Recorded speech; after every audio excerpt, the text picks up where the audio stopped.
मेरा नाम सुनील कुमार अग्रवाल है और मैं राजीव गांधी शासकीय स्नातकोत्तर महाविद्यालय अंबिकापुर में वाणिज्य सहायक प्राध्यापक के रूप में पदस्थ हूँ।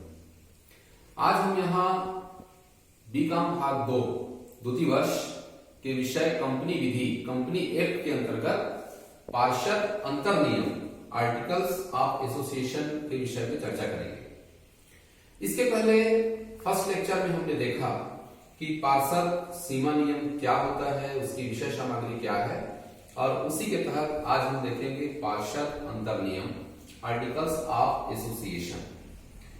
पार्षद अंतर नियम की जब हम बात करते हैं, मैंने शुरू में भी कहा था कि कंपनी का जब निर्माण होता है तो बहुत सारे डॉक्यूमेंट, बहुत सारे दस्तावेज हमें तैयार करने पड़ते हैं।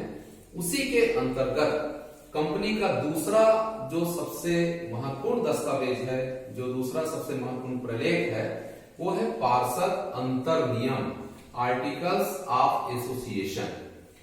मित्रों, नाम से ही स्पष्ट है, पार्षद अंतर नियम अर्थात आंतरिक नियम। जब हम शब्द की व्याख्या करते हैं तो अंतर नियम से तात्पर्य है कि किसी भी कंपनी के कार्य संचालन के आंतरिक जो नियम होते हैं, जो उप नियम होते हैं, उसे हम अंतर नियम की श्रेणी में रखते हैं। अर्थात हम यह कह सकते हैं कि किसी भी कंपनी के कार्य संचालन के आंतरिक नियमावली का अध्ययन पार्षद अंतर नियम के अंतर्गत किया जाता है। पार्षद अंतर नियम को जब हम परिभाषा में बांधने की कोशिश करते हैं तो भारतीय कंपनी अधिनियम 2013 की धारा 2(5) में इसे परिभाषित किया गया है। उसके अंतर्गत यह बताया गया है कि पार्षद अंतर नियम वह अधिनियम या वह प्रलेख है जो कि पूर्ववर्ती कंपनी अधिनियम या वर्तमान कंपनी अधिनियम के तहत बनाया गया हो या समय समय पे परिवर्तित किया गया हो। इस परिभाषा में यह स्पष्ट नहीं हो पाता है कि पार्षद अंतर नियम वास्तव में है क्या। तो विभिन्न विद्वानों ने, विभिन्न न्यायाधीशों ने भी अपने अपने ढंग से पार्षद अंतर नियम को परिभाषित किया है। इसी के अंतर्गत चार्ल्स वुथ नाम के एक विद्वान हुए हैं, उन्होंने पार्षद अंतर नियम की परिभाषा के अंतर्गत यह कहा है कि पार्षद अंतर नियम किसी भी कंपनी के सदस्यों के अधिकारों और उनके कार्यों को परिभाषित करता है। अर्थात हम यह कह सकते हैं कि पार्षद अंतर नियम कंपनी की आंतरिक संचालन व्यवस्था से संबंधित नियम। पार्षद अंतर नियम की जब हम बात करते हैं, इसकी कुछ महत्वपूर्ण विशेषताएं हैं, कुछ महत्वपूर्ण तत्व है, उसके विषय में अपन चर्चा करते हैं।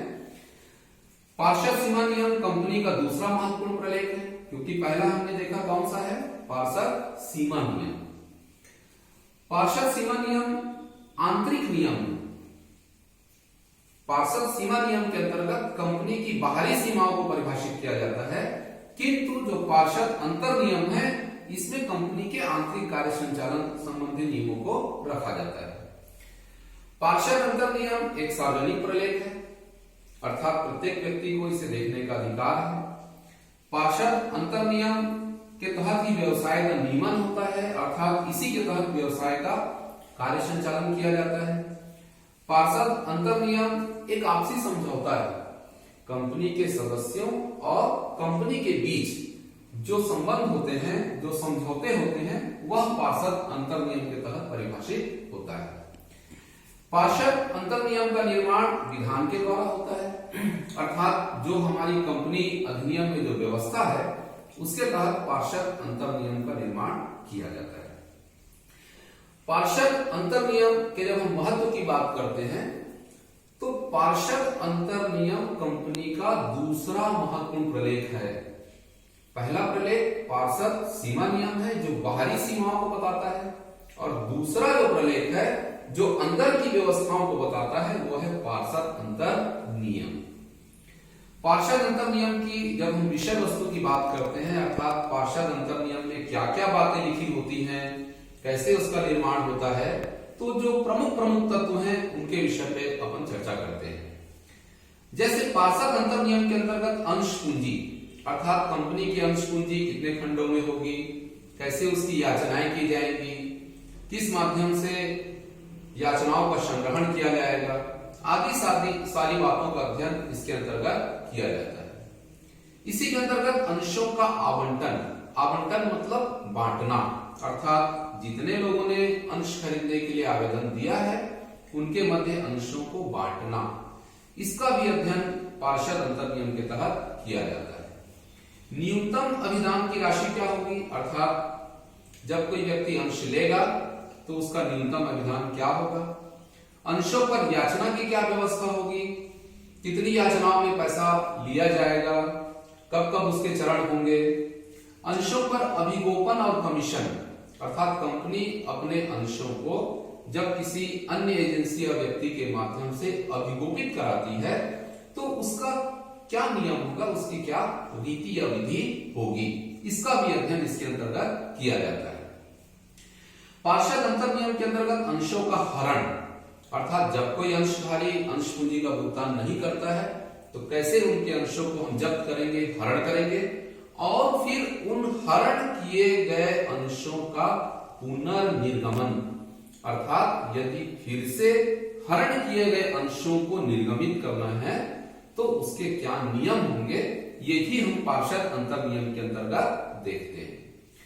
पार्षद अंतर नियम के अंतर्गत कार्यालय संगठन नियम, अर्थात जो कंपनी की जो कार्यालयीन व्यवस्था होगी उसमें कैसे कार्य संचालन होगा, कितने लोग काम करेंगे, उनके वेतन आदि के सब क्या पैमाने होंगे, क्या नियम होंगे, कार्यालय में क्या व्यवस्थाएं होंगी, इसका अध्ययन पार्षद अंतर नियम के तहत किया जाता है।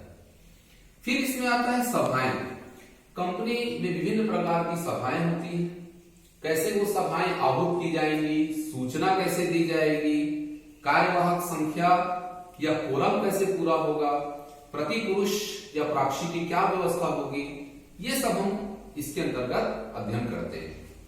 संचालकों के विषय में भी इसमें अध्ययन किया जाता है कि संचालक मंडल की नियुक्ति कैसे होगी, उनके अधिकार क्या होंगे, कर्तव्य क्या होंगे, उनको क्या पारिश्रमिक दिया जाएगा, इसका भी अध्ययन हम पार्षद अंतर नियम के अंतर्गत करते हैं। कंपनी सचिव, प्रत्येक कंपनी में एक सचिव होता है जो कंपनी की धुरी कहलाता है, जो पूरी कार्यालयीन व्यवस्था को संचालित करता है। तो पार्षद अंतर नियम के अंतर्गत हम यह देखते हैं कि कंपनी सचिव की नियुक्ति कैसे होगी, कंपनी सचिव के क्या अधिकार होंगे, क्या दायित्व होंगे, क्या उसका पारिश्रमिक होगा, वो कैसे काम करेगा, इन सब बातों का अध्ययन भी हम इसके अंतर्गत करते हैं।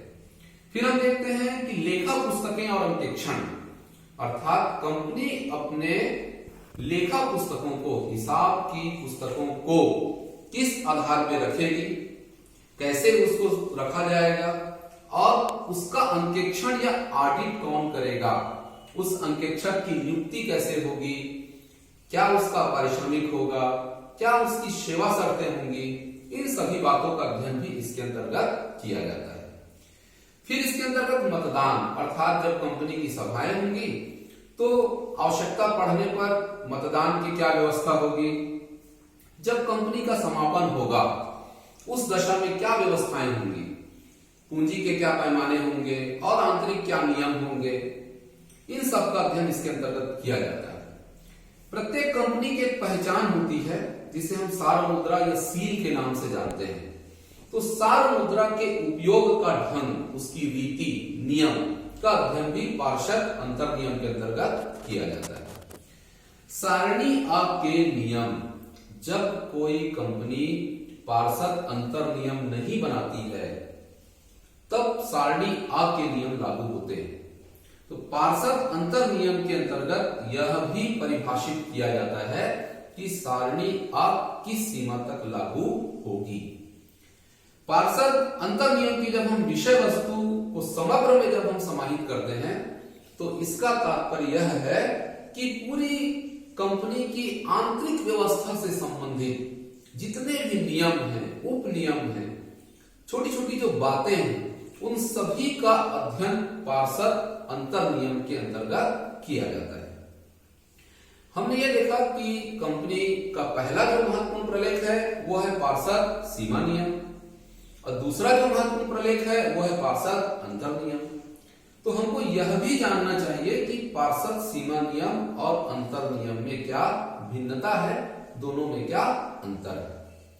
हमने ये देखा कि पार्षद सीमा नियम कंपनी की बाहरी सीमाओं को बतलाता है और अंतर नियम आंतरिक सीमाओं को बतलाता है।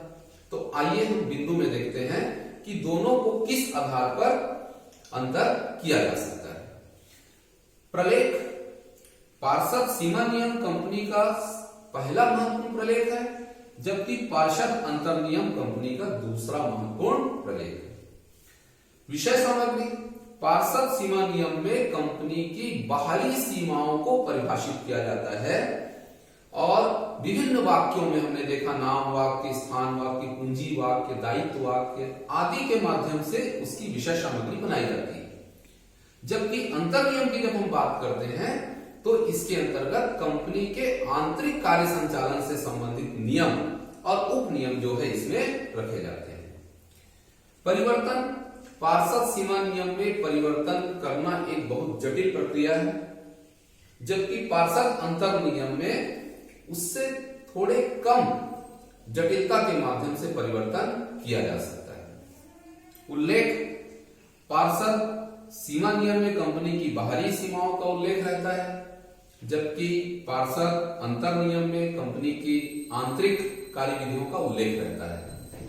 नियंत्रण पार्षद सीमा नियम कंपनी अधिनियम के द्वारा शासित होता है, जबकि पार्षद अंतर नियम कंपनी अधिनियम और पार्षद सीमा नियम दोनों से शासित होता है।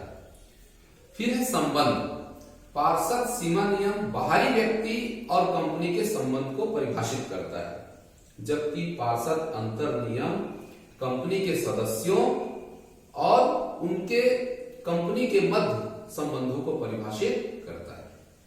तो इस प्रकार आज के इस वीडियो लेक्चर में हमने देखा कि पार्षद अंतर नियम क्या है, इसका क्या आशय है, इसकी क्या परिभाषा है, इसके महत्वपूर्ण तत्व कौन कौन से हैं, इसके क्या महत्ता है, इसको कैसे तैयार करते हैं, तैयार करते समय किन किन बातों को रखा जाता है, और उससे भी महत्वपूर्ण कि सीमा नियम और अंतर नियम दोनों में क्या भिन्नता है।